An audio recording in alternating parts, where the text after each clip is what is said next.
참 부끄럽고 개탄스럽습니다. 나라가 뒤집어지고 헌정 질서가 파괴되고 있다고 생각을 합니다.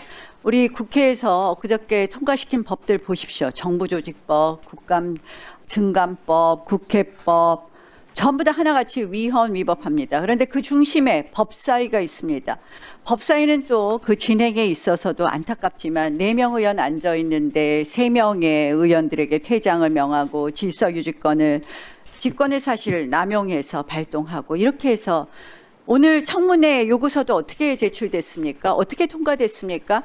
협의라는 절차가 있었나요? 우리가 검찰 해체 청문회 하는데 불쑥 청문회 요청서 제출해서 이렇게 통과시키고 오늘 청문회가 이루어졌습니다.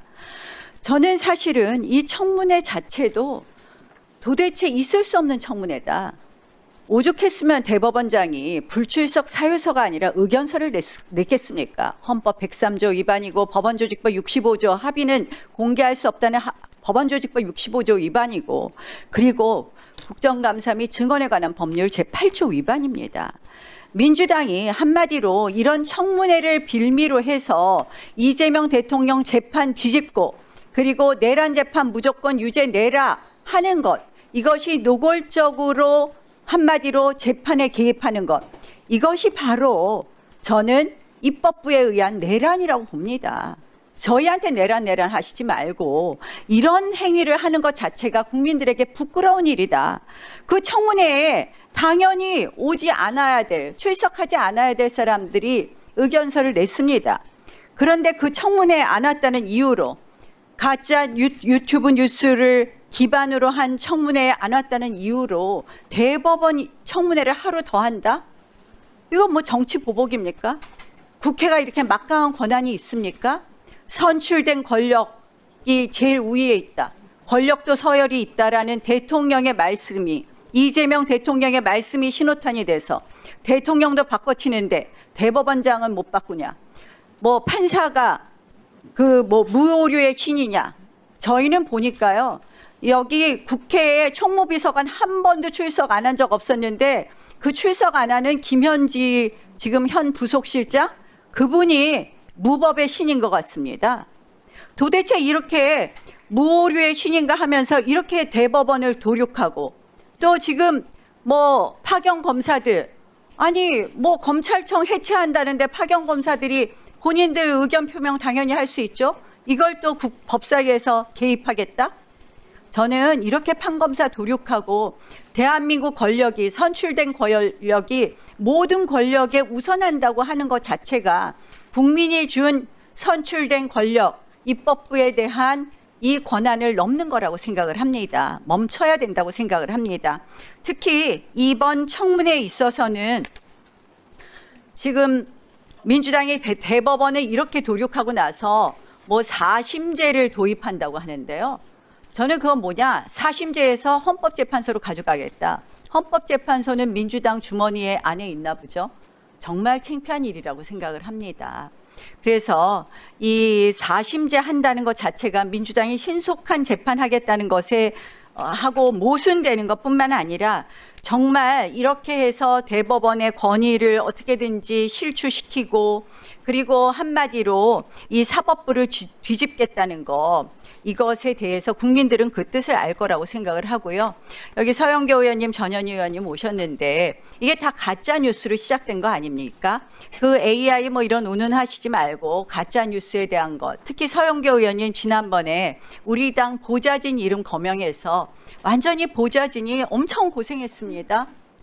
소위 개딸들의 공격도 받았는데 이런 부분 사과해 주시고 전현희 의원은 지난번에 제가 김명수 대법원장 탄핵을 한 번도 주장한 적이 없음에도 불구하고 그런 가짜 뉴스를 띄우셨습니다. 그래서 이 부분에 대해서도 사과해 주십시오. 제가 페이스북에 사과 안 하면은 부득이 고발한다는 형사 조치한다는 말씀 드렸습니다. 그래서 이렇게 가짜 뉴스 하지 말고 우리가 좀 이제 법사위도 정말 진짜 뉴스를 기반으로 해서 잘 다투어보고 해서는 될 일, 안 되는 일 우리가 구별하고 그리고 법사위도 정상화 시켜주십시오.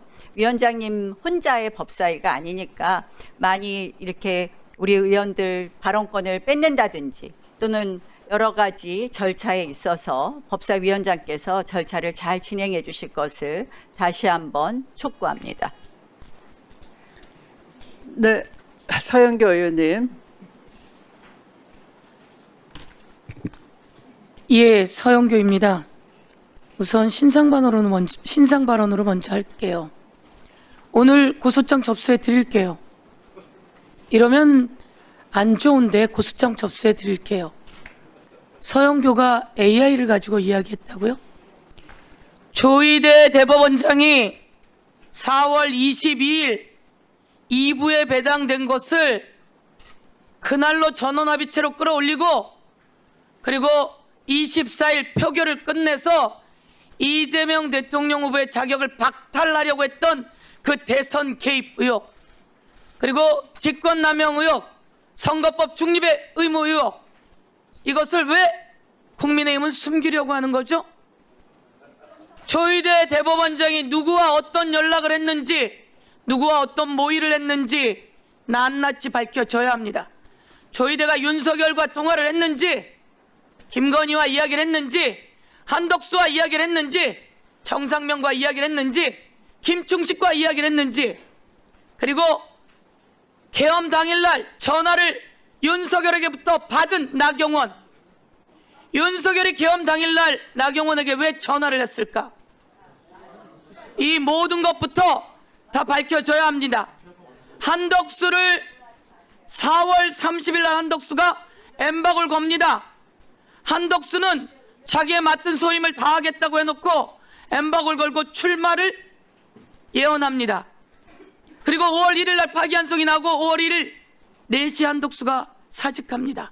그리고 국민의힘 의원들이 한덕수를 대통령 후보로 만들려고 온갖 발악들을 하죠.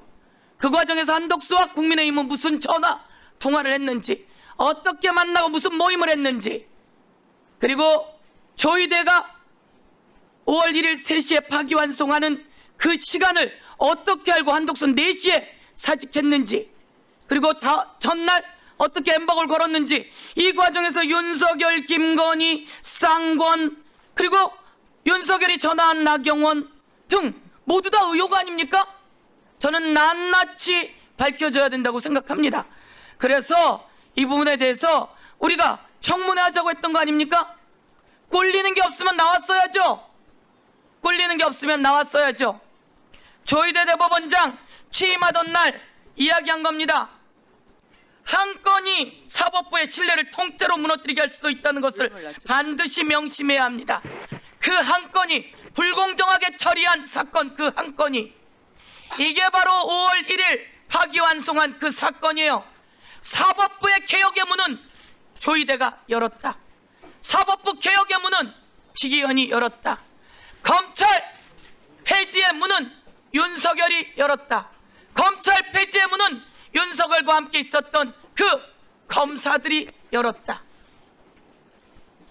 조희대는 국민 여론조사에 의하면 7명, 6명이 사퇴해야 한다고 이야기합니다. 이 사퇴해야 된다고 하는 10명 중 6명이 사퇴해야 된다고 이야기하고, 자, 오늘 공개하겠습니다. 조희대 출석 요구에 대한 의견서, 출석 요구에 대한 의견서. 잘 보세요. 출석 요구에 대한 의견서는 5월 9일 날 낸 것과 9월 25일 날 낸 겁니다. 자, 빨간 줄 친 게 똑같은 내용입니다, 국민 여러분. 이렇게 국회에 대해서 국민이 부르는데 이렇게 오만방자한 조희대, 보십시오. 최근 지난 5월 요것만 달라지고 똑같습니다. 이게 바로 조희대가 복붙한 그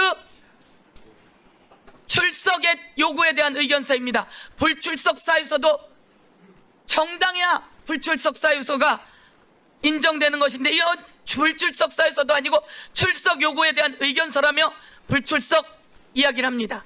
이것이 올바른가요? 불출석이 사유가 제대로 되지 않으면 법적 처벌 있다는 거 알고 있죠?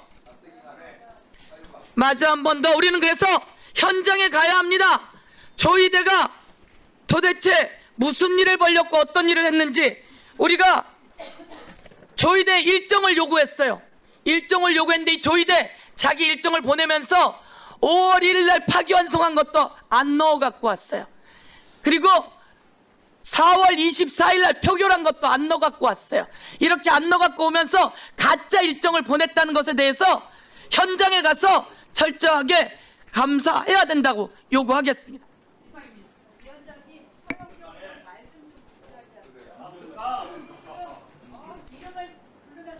다음